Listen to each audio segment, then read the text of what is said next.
Good morning, all. It is our second day, and we are going to finish the story of the adventures of the Speckled Band. What is the Speckled Band? I don't know, but if you watch, you will probably find out.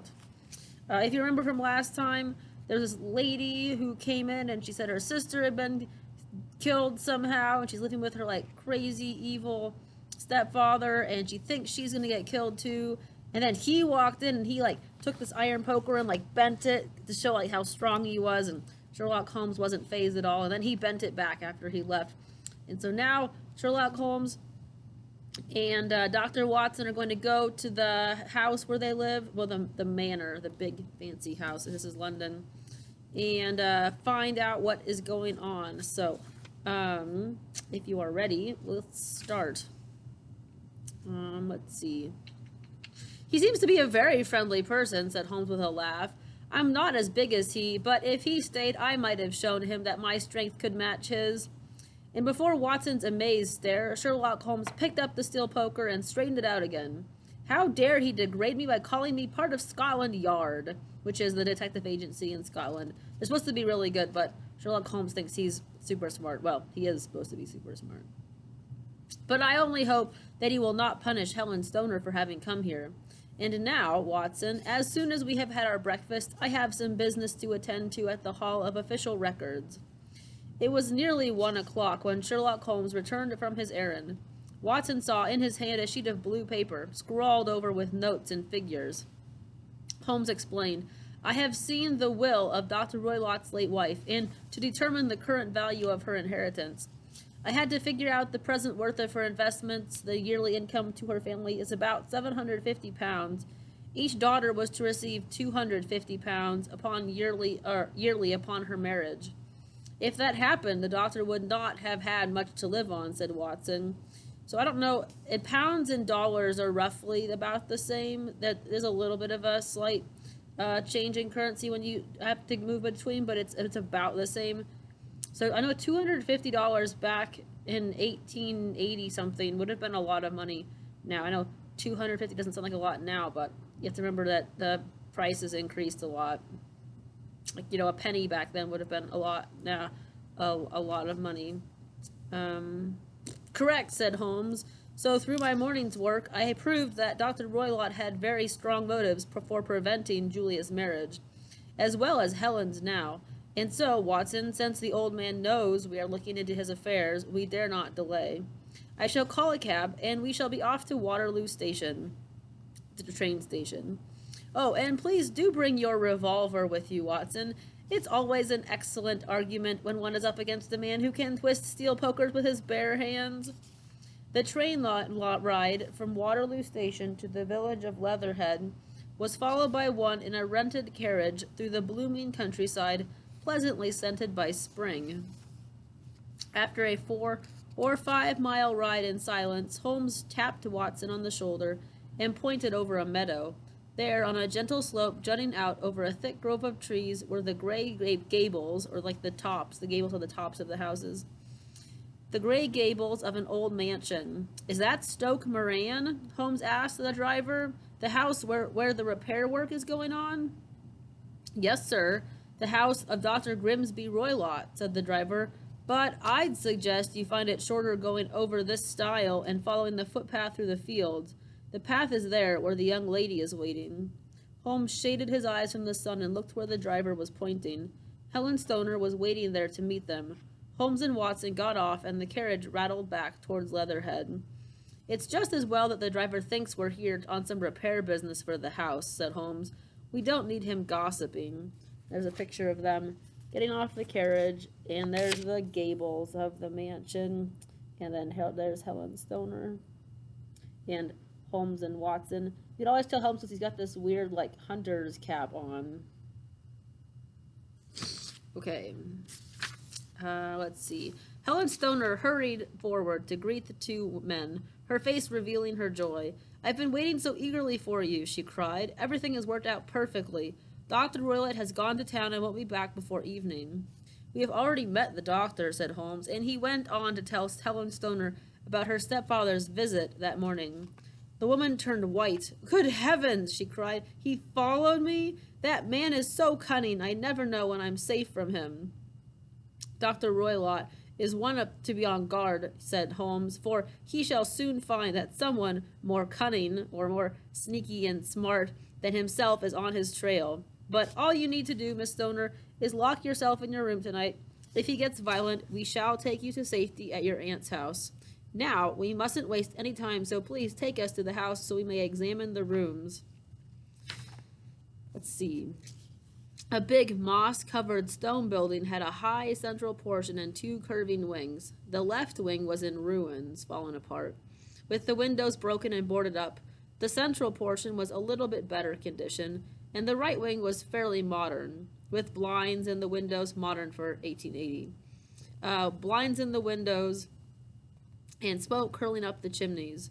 Then this was the wing where the family lived. Some scaffolding had been set up against one wall, and the stone had been broken into, but no workmen were there now.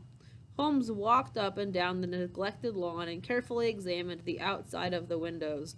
He stopped at the end window near the broken stone and asked Helen Stoner, "Is this your original room?" "Yes, Mr. Holmes, and the one next to it was my sister's. The one closest to the man building it is my stepfather's." "Why have repairs been started in your bedroom?" asked Holmes. "There doesn't seem to be anything wrong with that wall." Oh, and here's another picture of them examining the house.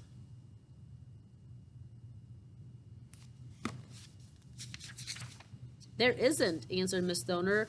"I believe it was an excuse to move me from my room." "Ah, so maybe," said Holmes. "Now, on the other side of this wing is the corridor that your bedroom door opens into, correct?" "Yes. And does the corridor have windows?" "Yes, very small ones, too small for anyone to fit through, so no one could get in from that side. Now, Miss Stoner, please go into your sister's room and bar the shutters so I might check them." Helen Stoner did as Holmes had asked, and much to the detective tried, he could not force the shutters open. He then checked the hinges with his magnifying glass, but they were full solid iron and built into the stone. Finally, he stepped back and said, "No one could pass through these bolted shutters, so we'll now have to examine the rooms from inside." Helen Stoner led Holmes and Watson through a small side door into a whitewashed corridor with which the three bedrooms opened. Holmes went immediately to the middle one, and one which Helen Stoner was now occupying, and the one in which her sister had died. It was a comfortable little room, with a low ceiling and a large fireplace. A brown chest of drawers stood in one corner, a narrow white bed in another, and a dressing table on the left side of the window. Two small wicker chairs and a small carpet in the center completed the furnishings in the room. Holmes pulled one of the wicker chairs into the corner and sat, staring around the room, studying every detail. At last, he pointed to a thick bell rope hanging beside the bed. Its tassel rested on the pillow and asked, "Where does that bell ring?" "In the housekeeper's room," answered Helen Stoner. "Why do you ask?" So back then, when you had big houses, I don't know if they have servants now because they don't sound like they're like that rich, but if you had a really big house, you'd have servants, and the house is big enough that you can't just like call them. So instead of yelling, they'd have like little pulley systems that when you pulled it would ring a bell somewhere else, and then the servants would know when you needed them. "It looks newer than the other furnishings," remarked the detective. "Yes, it was put there a couple of years ago, but my sister never used it. We always got what we wanted ourselves." "Then it would seem unnecessary for an expense," said Holmes. Sherlock Holmes then turned his attention to the floors and walls. He crawled back and forth, examining the cracks between the floorboards, and then did the same with the oak board wall panels. Finally, he walked over to the bed and stared at it and the wall behind it. He took the bell rope in his hand and gave it a tug. "It's a dummy!" he cried. "It's not even attached to a wire, so it can't possibly ring. It's only fastened to a hook above the opening for the air vent. How strange. A dummy is not like stupid. A dummy means something that's fake. Think like a mannequin. We sometimes call them dummies because they're not like real people. So when he says it's a dummy, it's like it doesn't like really ring a bell. It's just attached to something to look like a pulley to ring a bell, which is weird. You wouldn't do that." "I didn't even notice that," said Watson. "Very strange," muttered Holmes. "But there is another strange point in this room also. Why would a builder open an air vent from one room into another room when he could have just as easily opened it to the outside air. Tell me, Miss Stoner, when was that air vent built into the wall? About the same time as the bell rope? That's what I suspected, said Holmes. Most interesting changes. Bell ropes which don't ring a bell, and ventilators which don't ventilate. Now, Miss Stoner, I should like to see your stepfather's bedroom. And here's a picture of them looking. So here's the bed and the bell rope, which is supposed to ring a bell but isn't, and it's connected somewhat for some reason into the vent, which isn't actually a vent. It goes into the other room that the stepfather is in. So something fishy is going on.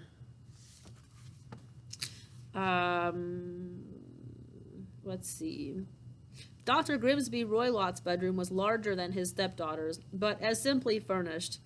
Holmes walked around, carefully examined the camp bed, a small wooden shelf of medical books, an armchair beside the bed, a wooden chair against the wall, a round table, a large iron safe. What's in here? He asked, tapping the safe. My stepfather's business papers. Have you actually seen them inside? Only once, some years ago. Could there be a cat in it? Asked Holmes. What an absurd idea, cried Helen Stoner. Not so, said Holmes, picking up a small saucer of milk from the top of the safe. We don't have a cat, Mr. Holmes, but my stepfather does keep a cheetah and a baboon. Oh, normal animals to have. Well, that little saucer of milk could hardly satisfy a big cheetah, said Watson, as Holmes went on from his examination. Holmes stopped in front of the wooden chair and examined its seat carefully with his magnifying glass. After several minutes, he rose. Thank you, he said. This is quite settled. Hello, what's this? He had caught Holmes's eye. It was a small dog leash hung on one corner of the bed. It was curled and tied as if to make a noose. Holmes fingered the leash and said coldly, It's a wicked world, Watson, especially when a clever man turns his brains to crime. Then turning to Helen Stoner, Holmes continued, I have seen enough, dear lady. I shall now go out and walk the lawn. Watson and Helen Stoner followed Sherlock Holmes up and down the lawn several times before the detective broke the silence.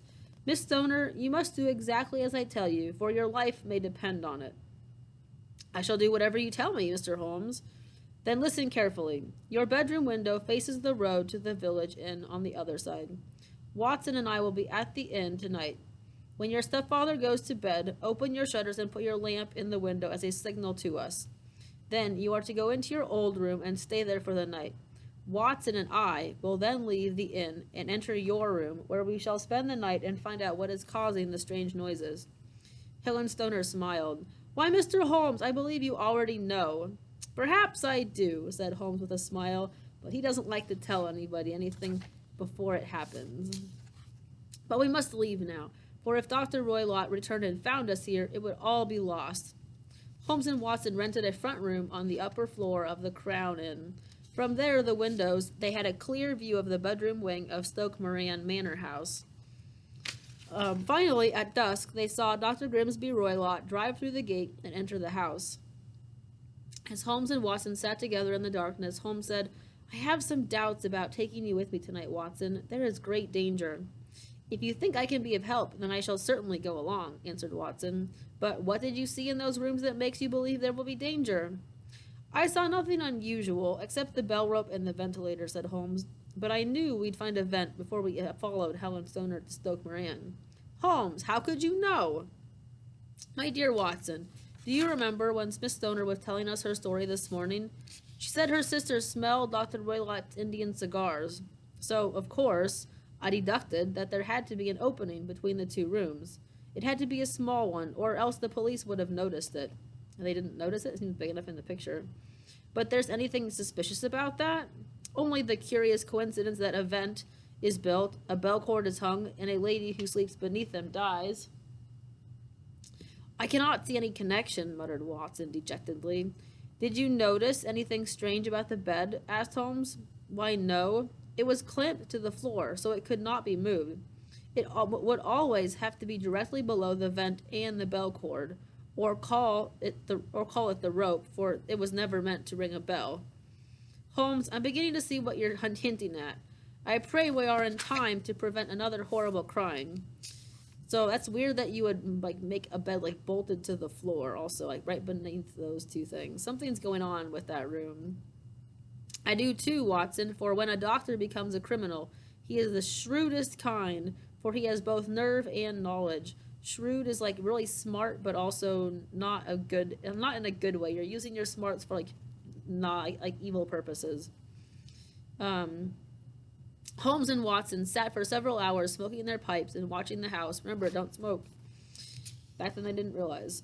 Finally, at 9 o'clock, the last of the lights went out and it was all dark.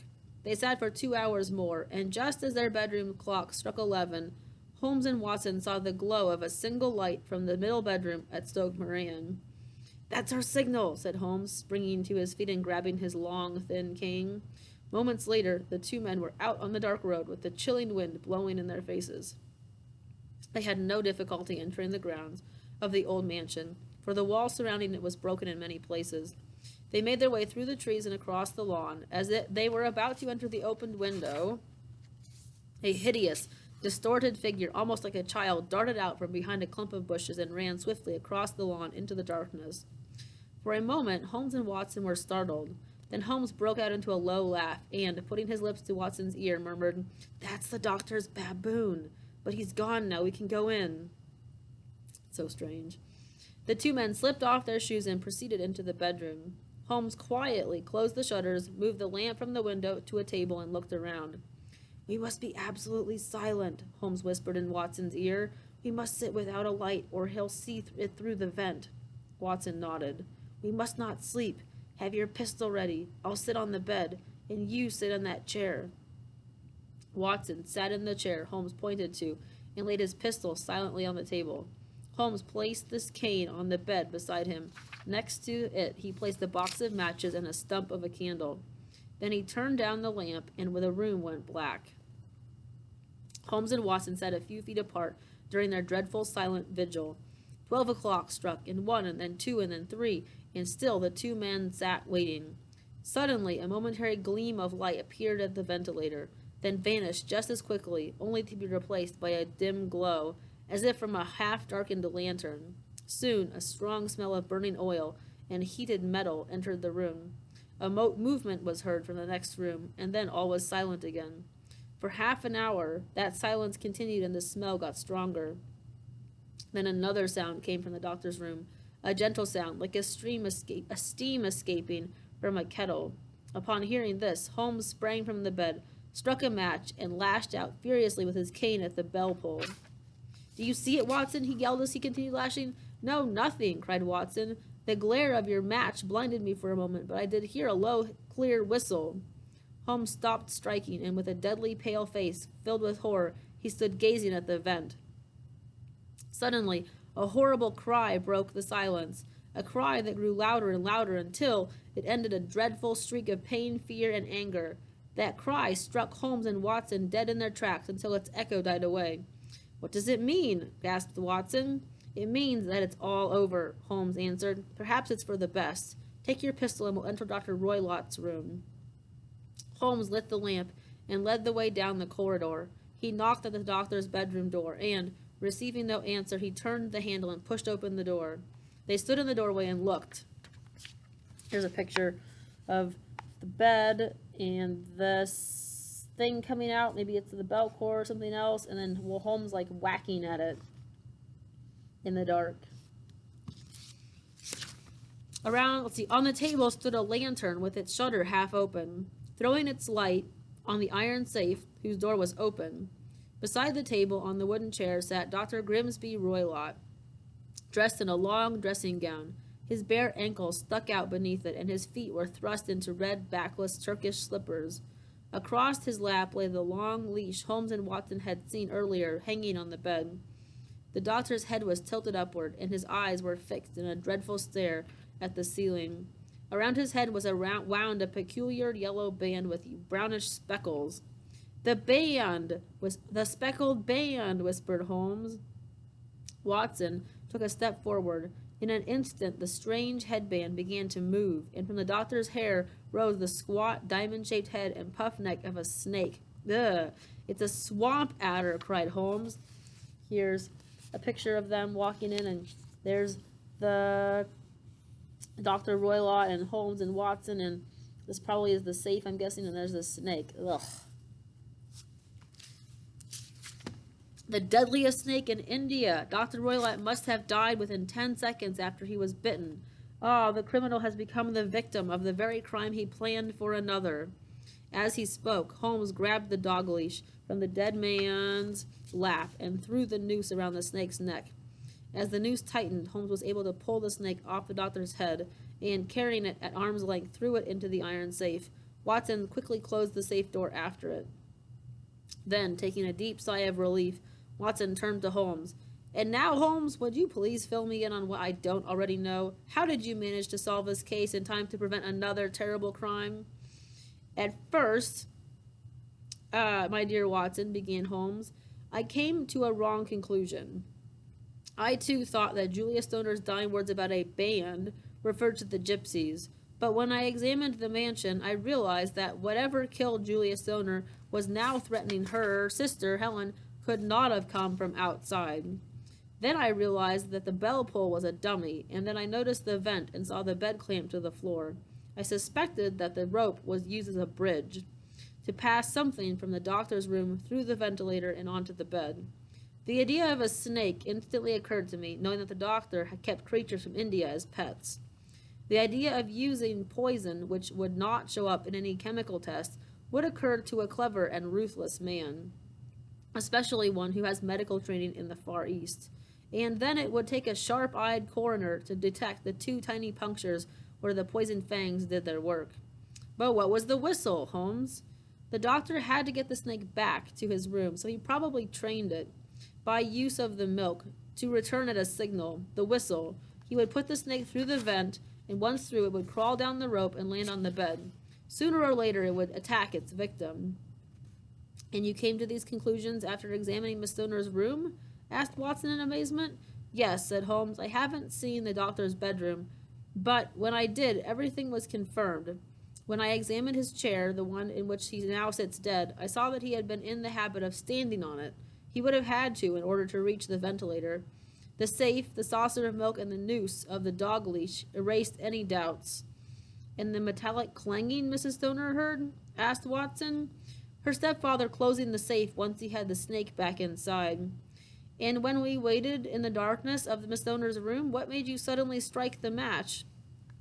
"I heard the creature hiss, so I attacked it, and that drove it back through the vent," added Watson. "Yes, but the blows of my cane roused its temper so that it attacked the first person it saw, its own master. In this way I am probably responsible for Dr. Roylott's death, but I shall not be disturbed by it." "Certainly not, Holmes," said Watson. "What you have done is not only to solve the mystery of the death of Julia Stoner, but to save the life of Helen Stoner as well." With the mystery solved, Holmes and Watson broke the news to her stepfather's death to the terrified Helen Stoner, then took her to her aunt's house on the morning train. Once the police were notified and an official inquiry was made. The conclusion was that the doctor had been accidentally killed while playing with his dangerous pet. As Holmes and Watson traveled back to London on the train the next day, Watson looked troubled. "What's bothering you, old chap?" asked Holmes. "I cannot understand why you didn't inform the police of Dr. Roylott's crime and the real truth of how he died." "My dear Watson," said Holmes, "I felt that Helen Stoner had been through enough tragedy in her life, and to expose her stepfather for the murderer that he was would only extend her grief. This way she can begin a new happy life with her future husband without the shame and scandal that would have followed her if the truth were known. And besides, the local police would have been most embarrassed had I revealed that the great Sherlock Holmes had solved a crime which they had blundered." "Yes, indeed," answered Watson, "you are the great Sherlock Holmes." And there they are on the train, on their way back talking. Once again, another murder solved. So we have just one more, The Adventure of the Copper Beeches, which we will start tomorrow. And hopefully I will see you guys today at our Zoom meeting.